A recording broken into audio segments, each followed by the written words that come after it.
इस मूवी के शुरू होते ही हम एक आदमी को देखते हैं जो किसी लैब में सफाई का काम करता था। वो पूरी तरह से अपनी मस्ती में खोकर अपना काम कर रहा था। कुछ देर बाद अपना काम खत्म करने के लिए वो लैब के अंदर जाता है और वहाँ के डॉक्टर से लैब साफ करने की परमिशन लेता है। तब वो डॉक्टर उसे किसी भी चीज को ना छूने को बोलकर बाहर चला जाता है। तब वो आदमी अपना काम शुरू कर ही रहा था कि तभी अंदर उसे एक पेशेंट दिखता है जो किसी अजीब सी बीमारी से जूझ रहा था। तब वो आदमी उस पेशेंट के पास जाता है और उसी वक्त वो पेशेंट कुछ हलचल करता है, इसीलिए वो आदमी हड़बड़ा जाता है और वहाँ की मशीन से टकरा जाता है, जिससे उसमें कुछ खराबी आ जाती है और उस पेशेंट की धड़कन थमने लगती है। इसीलिए वो आदमी उस मशीन को रीसेट करने की कोशिश करता है, लेकिन उसका कुछ फायदा नहीं होता। इसीलिए वो उसे सीपीआर देने की कोशिश करता है, लेकिन उस पेशेंट के मुंह से काफी बदबू आ रही थी। इसलिए वो उसके मुंह में माउथ फ्रेशनर डालकर उसकी चेस्ट दबाने की कोशिश करता है, लेकिन तभी उस पेशेंट की चेस्ट ही फट जाती है और वो आदमी होश में आ जाता है। यहाँ हमें पता चलता है कि वो पेशेंट ज़ॉम्बी था। वो आदमी उस ज़ॉम्बी से बचने की काफी कोशिश करता है और उस डॉक्टर को काफी आवाज लगाता है, लेकिन वो डॉक्टर उसकी आवाज सुन नहीं पाता और वो ज़ॉम्बी उसे पकड़ लेता है। अब कुछ देर बाद वो खुद ज़ॉम्बी बनकर बाहर आता है और उस डॉक्टर को भी काट लेता है। अब अगले सीन में हम देखते हैं रॉजर नाम के एक स्काउट लीडर को, जो अपने 3 स्टूडेंट्स को स्काउट की ट्रेनिंग दे रहा था। उन स्टूडेंट के नाम थे ऑगी, बेन और कार्टर। आज उन सबको कैंपिंग करने जाना था। अब यहाँ ऑगी को स्काउट से कुछ प्रॉब्लम नहीं था, लेकिन बेन और कार्टर स्काउट छोड़ना चाहते थे क्योंकि उन्हें यह सब करना काफी बोरिंग लगता था। लेकिन अगर वो स्काउट छोड़ेंगे तो ऑगी अकेला ही रह जाएगा, इसलिए वो दोनों उसे ये बात बताने का तरीका सोच रहे थे। लेकिन उसी दौरान उनकी कार एक हिरन से जाकर टकरा जाती है, जिससे उनकी कार का टायर पंक्चर हो जाता है। इसलिए बेन वो टायर चेंज करने लगता है। तभी वहाँ कार्टर की बड़ी बहन कैंडल आ जाती है, जो अपने दोस्तों के साथ कहीं जा रही थी। दरअसल कैंडल बेन को भी अपना छोटा भाई समझती थी, लेकिन बेन उसके लिए कोई अलग ही फीलिंग्स रखता था। अब वो लोग उसे इस एक्सीडेंट के बारे में बताते हैं। तब कैंडल बोलती है कि वहाँ तो कोई हिरन नहीं है। तब बेन देखता है कि वहाँ सच में कोई हिरन नहीं था। ये देखकर वो परेशान हो जाता है और काफी सोच में पड़ता है कि वो हिरन ऐसे कैसे गायब हो गया। तभी अचानक कार्टर काफी एक्साइट होकर उसके पास आता है और उसे बोलता है कि कैंडल के दोस्तों ने उन्हें भी सीक्रेट पार्टी के लिए इनवाइट किया है। लेकिन बेन पार्टी में जाने से मना कर देता है और बोलता है कि उन्हें आज कैंपिंग पर जाना चाहिए। इस बात को लेकर उनमें काफी बहस होती है और कार्टर कैंपिंग के लिए जाने की बात मान लेता है, लेकिन वो बोलता है कि रात को जब ऑगी सो जाएगा तब वो दोनों चुपके से पार्टी में चले जाएंगे। ये बात बेन को भी ठीक लगती है, इसलिए वो दोनों कुछ जरूरी सामान खरीदने एक स्टोर में जाते हैं, जहां उनकी मुलाकात टिनाइस नाम के उनके स्कूल के सीनियर से होती है, जो अब एक स्टीपर थी। वो उन्हें कुछ बियर खरीद कर देकर स्टोर के सामने वाले क्लब में चली जाती है। इधर हम स्काउट लीडर रॉजर को देखते हैं, जो मजे से अपने कैंप की जगह जा रहा था। तभी अचानक एक हिरन उस पर हमला कर देता है, जो एक ज़ॉम्बी की तरह ही लग रहा था। तब रॉजर अपना चाकू निकालकर उसकी आंख में घुसा देता है, जिससे वो हिरन वहीं मर जाता है। अब रॉजर उस हिरन की आंख से अपना चाकू निकालकर वहां से निकल ही रहा था कि तभी उसके सामने ज़ॉम्बी डॉक्टर आ जाता है, जो सीधा उसके गले को काटकर उसका मांस निकाल देता है, जिससे रॉजर उसका शिकार बन जाता है। आगे हम देखते हैं कि कार्टर और बेन भी जंगल में कैंप की तरफ जा रहे थे। तभी उनकी मुलाकात ऑगी से होती है और वो उन्हें स्काउट लीडर रॉजर के बारे में पूछता है। तब कार्टर बोलता है कि शायद वो लेट हो गए, लेकिन बेन बोलता है कि रॉजर कभी भी लेट नहीं होते, इसलिए ऑगी को लगता है कि ये उनका टेस्ट है। इसलिए वो सभी वहाँ कैंप लगाकर सर्वाइव करने की कोशिश करते हैं। लेकिन रात हो जाती है और अभी तक रॉजर नहीं आया था, इसलिए वो सब सोने जाते हैं। और कुछ देर बाद प्लान के मुताबिक कार्टर बेन के पास जाकर उसे पार्टी में चलने के लिए कहता है, इसलिए वो दोनों पार्टी में जाने के लिए निकलते हैं। तभी कुछ ही दूर बेन को रॉजर का चाकू मिलता है, जिसे देखकर वो परेशान हो जाते हैं, क्योंकि वो चाकू रॉजर के लिए लकी था और वो उसे हमेशा अपने साथ रखता था। तब कार्टर उस बात को ज्यादा सीरियसली नहीं लेता और वो दोनों पार्टी के लिए निकल पड़ते हैं। तभी अचानक उनके सामने ऑगी आ जाता है, क्योंकि उसे उनके प्लान के बारे में पहले से ही मालूम था।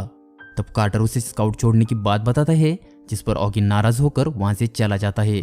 इसलिए बेन और कार्टर वहां से निकलकर उसी स्टोर के पास जाते हैं जहां से उन्होंने बियर ली थी।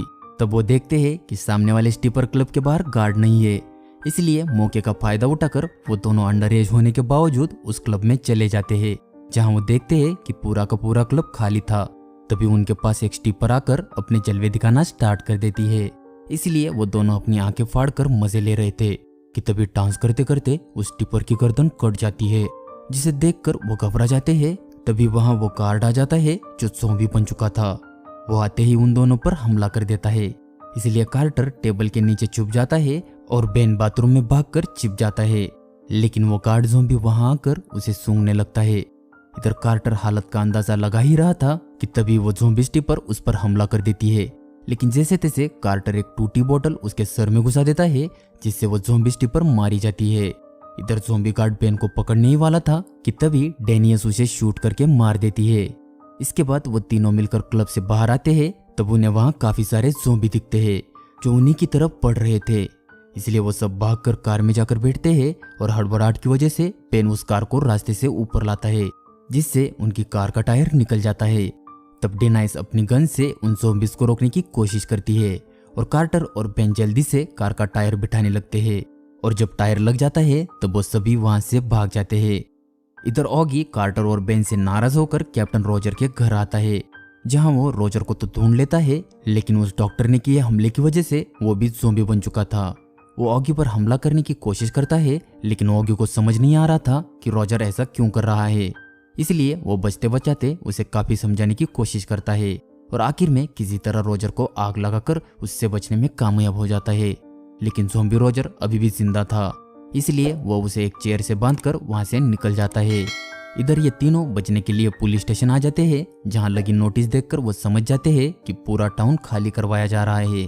तभी वहां कुछ ज़ॉम्बी बने ऑफिसर उन पर हमला कर देते हैं, लेकिन किसी तरह वो लोग उन्हें भी मार देते हैं और वहां से भागने की कोशिश करते हैं। लेकिन बाहर से भी कुछ ज़ॉम्बी उनकी तरफ बढ़ रहे थे, इसलिए वो सभी फिर से अंदर आकर खुद को एक सेल में बंद कर लेते हैं और यहाँ वो सभी सेफ थे। इसलिए कार्टर वहां ज़ॉम्बीज के साथ सेल्फी लेकर थक जाता है और वहीं सोने की कोशिश करता है। तब डेनाइस और बेन इधर उधर की बातें करने लगते हैं और इसी के साथ बेन एक लड़की से हथियार बना लेता है। तभी अचानक बाहर से उनके कार का रेडियो शुरू हो जाता है, जिसकी आवाज सुनकर वो सारे ज़ॉम्बीज बाहर चले जाते हैं।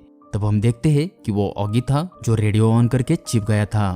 अब उन ज़ॉम्बीज को बाहर आया देखकर वो अंदर जाने की कोशिश कर रहा था कि तभी गलती से उससे दूसरी कार का अलार्म ऑन हो जाता है, जिससे सारे ज़ॉम्बीज उसे देख लेते हैं।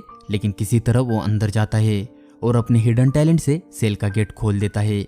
लेकिन तभी एक ज़ॉम्बी वहां आकर उस पर अटैक करने ही वाला था कि तभी बेन खुद के बनाए हथियार से उस ज़ॉम्बी को मार देता है, जिसके बाद वो सभी वहां से भाग जाते हैं और पीछे के दरवाजे से निकलकर एक सुनसान सड़क पर पहुंच जाते हैं, जहां काफी देर चलने के बाद उन्हें एक गाड़ी मिलती है जिसके टेल लैंप ऑन थे, यानी चाबी उसी के अंदर थी। इसलिए वो सब जल्दी से उस गाड़ी की तरफ भागने की कोशिश करते हैं। लेकिन तभी अचानक उस गाड़ी का ड्राइवर उनके सामने आ जाता है, जो ज़ॉम्बी बन चुका था। वो उन पर अटैक करने ही वाला था कि तभी एक आर्मी ऑफिसर वहां आकर उसे शूट कर देता है, जिसके बाद वो सभी उसकी कार में बैठकर टाउन से बाहर जा रहे थे। लेकिन तब बेन को कैंडल का ख्याल आता है और वो बोलता है कि वो तो किसी सीक्रेट पार्टी में है, इसलिए उन्हें उसे बचाना होगा। इसलिए वो आर्मी ऑफिसर कार्टर को मिले एड्रेस पर उन सबको लाता है। लेकिन वहां पहुंचते ही उन्हें पता चलता है कि कार्टर को एक फेक एड्रेस मिला था। इस बात को लेकर उनमें काफी बहस होती है और बातों बातों में बेन और ऑगी के बीच लड़ाई होने लगती है, जिसे देखकर गाड़ी में बैठी डेनाइस उनका बचपना देखकर परेशान हो जाती है कि तभी वो देखती है कि उस आर्मी ऑफिसर के हाथों को ज़ॉम्बी ने काट लिया था। ये देखकर वो हालत का अंदाजा लगा ही रही थी कि तभी वो आर्मी ऑफिसर उस पर हमला करने की कोशिश करता है। लेकिन जैसे तैसे वो कार से उतरकर उसके सर को गाड़ी के दरवाजे से कुचल देती है, जिससे वही उसकी मौत हो जाती है। तभी उस कार में लगे रेडियो से उन्हें पता चलता है कि 2 घंटे में पूरा टाउन ब्लास्ट होने वाला था। इसलिए अब बेन और कार्टर को कैंडल की ज्यादा फिक्र हो रही थी। तब कार्टर को याद आता है कि कैंडल अपने डायरी में दिन का सारा शेड्यूल लिख लेती है, जिससे उन्हें उस पार्टी वाले एड्रेस का सही लोकेशन मिल सकता है। इसलिए वो सब आर्मी ऑफिसर की गाड़ी लेकर कैंडल के घर जाते हैं। लेकिन वहां पर भी काफी सारे ज़ॉम्बीज थे। वो उनसे बचते बचाते घर के अंदर जाकर कैंडल की डायरी ढूंढना शुरू कर देते हैं। लेकिन तभी पेन को वहां किसी के आने की आहट होती है, इसलिए ऑगी और कार्टर चेक करने जाते हैं, लेकिन उन्हें वहां कोई नहीं मिलता। इसलिए वो लोग वापस जा ही रहे थे कि तभी एक बूढ़ी ज़ॉम्बी कार्टर पर अटैक कर देती है। लेकिन ऑगी उसे एक डंडे से मारकर उसकी बत्ती से गिरा देता है। लेकिन तब तक उनकी आवाज सभी ज़ॉम्बी सुन लेते हैं। तभी खिड़की से कूदकर एक ज़ॉम्बी उन पर अटैक कर देता है, लेकिन किसी तरह वो दोनों उसे भी मार देते हैं। तब डेनाइस वहां आकर उन्हें ऊपर ले जाती है और दरवाजा लॉक कर देती है। लेकिन उन ज़ॉम्बीज की तादाद काफी ज्यादा थी। इसके बाद वहां से वो लोग उनके पड़ोसी के घर में चले जाते हैं, जहां वो कार ढूंढने की कोशिश करते हैं। तभी एक बिल्ली ऑगी के पीठ पर चढ़ जाती है, जो खुद भी ज़ॉम्बी बन गई थी। तब किसी तरह वो लोग उस बिल्ली से तो छुटकारा पा लेते हैं, लेकिन उस घर में कई बिल्लियां थी जो अब ज़ॉम्बीज बन चुकी थी। उन्हें देखकर वो लोग गैरेज में भागते हैं और वहां की कार लेकर किसी तरह बाहर आ जाते हैं। लेकिन तभी उनके सामने ज़ॉम्बी रोजर आ जाता है, लेकिन वो लोग उसे भी उड़ाकर भाग जाते हैं। अब आगे डिनाइस बोलती है कि उन्हें बाहर से मदद लानी होगी, इसीलिए वो वहां पड़ी एक बाइक लेकर मदद लाने चली जाती है। तब बेन उन लोगों को एक बढ़िया सी स्पीच देता है और वो तीनों मिलकर डिसाइड करते हैं कि वो कैसे भी करके उन ज़ॉम्बीज से लड़ेंगे और पार्टी कर रहे सभी लोगों को बचा लेंगे। इसलिए वो लोग वहां से निकलकर एक स्टोर में जाते हैं और वहां की कई चीजों से अलग अलग हथियार बनाते हैं। इधर पार्टी में सभी लोग अपने मस्ती में मगन थे, उन्हें जरा भी भनक नहीं थी कि बाहर क्या हो रहा है। तब कैंडल की दोस्त वहां मजे करने की तैयारी में ही थी कि तभी वहां एक ज़ॉम्बी आकर उन्हें काट लेता है, जिससे वो दोनों भी इन्फेक्टेड हो जाते हैं। तब ज़ॉम्बी बनी कैंडल की दोस्त पार्टी में जाकर दूसरे लोगों को भी काटना शुरू कर देती है। इसलिए कैंडल काफी ज्यादा घबराकर वहां से भागने लगती है, लेकिन उसके दरवाजा खोलते ही काफी सारे ज़ॉम्बीज अंदर आ जाते हैं और सभी लोगों को काटना शुरू कर देते हैं। तब कैंडल जान बचाने की काफी कोशिश करती है, लेकिन वो उन ज़ॉम्बीज के बीच फंस गई थी। तब वहां बेन, ऑगी और कार्टर आते हैं और अपने बनाए हथियार से काफी सारे ज़ॉम्बीज को मार देते हैं। तब बेन कैंडल को बचाने उसके पास जाता है, लेकिन वो खुद भी उन ज़ॉम्बीज के बीच फंस जाता है। तब कार्टर उसे तो बचा लेता है, लेकिन उन ज़ॉम्बीज की तादाद काफी तेजी से बढ़ रही थी, इसलिए वो बचे हुए लोगों को वहां से भाग जाने के लिए कहते हैं। तब सभी लोगों के बाहर आने के बाद वो तीनों भी वहां से भागने लगते हैं, लेकिन भागने के चक्कर में वो एक बड़े से रूम में फंस जाते हैं जहां से भागने का कोई और रास्ता नहीं था। तब ऑगी अपना बनाया हुआ बॉम्ब निकालकर खुद को सैक्रिफाइस करने का फैसला करता है। तब बेन और कार्टर के पास भी कोई और रास्ता नहीं बचा था, क्योंकि उन्हें उन ज़ॉम्बीज का शिकार होने से मरना बेहतर लगता है। इसलिए ऑगी उस बॉम्ब को जला ही रहा था कि तभी वेंटिलेशन पाइप से डिनाइस वहां आ जाती है, जो उन सभी को वहां से चलने के लिए कहती है। तब कार्टर बिना किसी की परवाह किए उस पाइप से कूद जाता है, लेकिन ऑगी अभी भी बॉम्ब जलाने की कोशिश कर रहा था और बॉम्ब के जलते ही बेन और ऑगी भी वहां से कूदकर बाहर आ जाते हैं और तभी वो बिल्डिंग ब्लास्ट हो जाती है, जिससे वो सारे ज़ॉम्बीज मारे जाते हैं। इसलिए वो लोग काफी ज्यादा खुश होकर अपनी जीत सेलिब्रेट कर रहे थे कि तभी स्काउट लीडर रॉजर वहां आ जाता है। इसलिए वो सब शॉक हो जाते हैं, क्योंकि वो रॉजर को अब तक काफी बार मार चुके थे, लेकिन वो मर ही नहीं रहा था। तब कार्टर उसे मारने के लिए कोई चीज ढूंढ ही रहा था कि तभी एक ग्रेनेड रॉजर के पास आकर गिरता है, जिससे रॉजर के चीथड़े उड़ जाते हैं और वो लोग देखते हैं कि सारे ज़ॉम्बीज मरने के बाद वहां मिलिट्री पहुंच चुकी थी। लेकिन वो लोग काफी खुश थे, क्योंकि उन्हें अब उनके स्काउट सीखने की अहमियत समझ आई थी। यहाँ बेन को उसका प्यार मिल जाता है और इस तरह से ये मूवी खत्म हो जाती है।